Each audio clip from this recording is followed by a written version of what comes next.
I just want you to comment a bit on this whole issue of Biafra. Yes. You know, because we have a lot of people, even some people are saying that it is the will of God probably for the Igbos to become their own, stay on their own, and become the Biafran land. And a lot of people are actually gunning for that. What would you say? What's your comment about that? Right now, Nigeria is the 7th largest country in the world. Right now, Nigeria is the 6th largest producer of agricultural products. Right now, Nigeria is one of the fastest growing economies in the world. By the year 2050, it's going to be it's going to be actually the fastest growing economy in the world. Right now, Nigeria is recognized and the whole world know Nigeria just because of our population, thanks to the fact that we have so many nations that have come together. Even Europe, where they have small countries, because they're divided over years, because of war and differences, and their languages are different, their culture are different. So in Europe, you have small countries. There are so many. Now they are all coming together to become one, because it's foolishness to be small and be alone. And then the same thing with America. They were small before, but they were just 13 states. But they expanded and got all the Spanish, territories together, from Mexico, from France, from everywhere, and got everything together and became the large country they are. Our largeness and our unity and our diversity is the biggest problem we have. Nobody would have been talking about Biafra, even about Igbos, if not because they are in Nigeria. For example, it would just be like one of the African countries.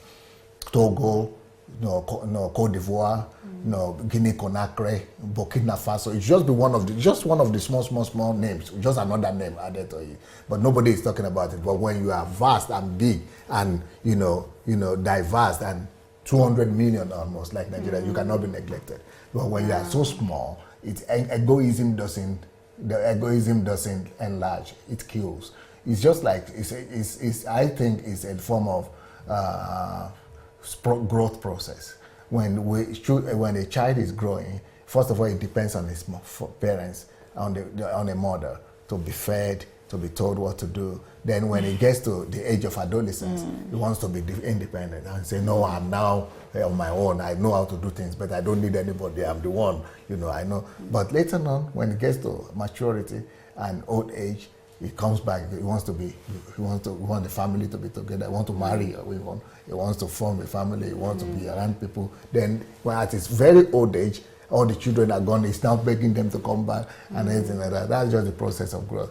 So I think Nigeria is going through that process, and what Biafra is experiencing might be it's a feeling of the fact that if you had been alone, we would have been better off. But my own thinking is, what is disturbing you now for being better off? Nobody is, not a Yoruba man is ruling you in your state, not an Hausa man is ruling you in your state, not a Benin man is ruling your state. You have your own land, you have your own people, you have your own territory, you have your own governor, you have your own assembly or houses of assembly, you have your own elected leaders. What is disturbing them from making a difference? Are they not Igbos? Are they not your own people? Why can't they make a better life for you and for their own people? So, and apart from that, even right now, being in Nigeria as a whole has been a blessing to Igbo and Yorubas, because Nigeria, because we are together, we are all enjoying the oil of the Niger Delta people.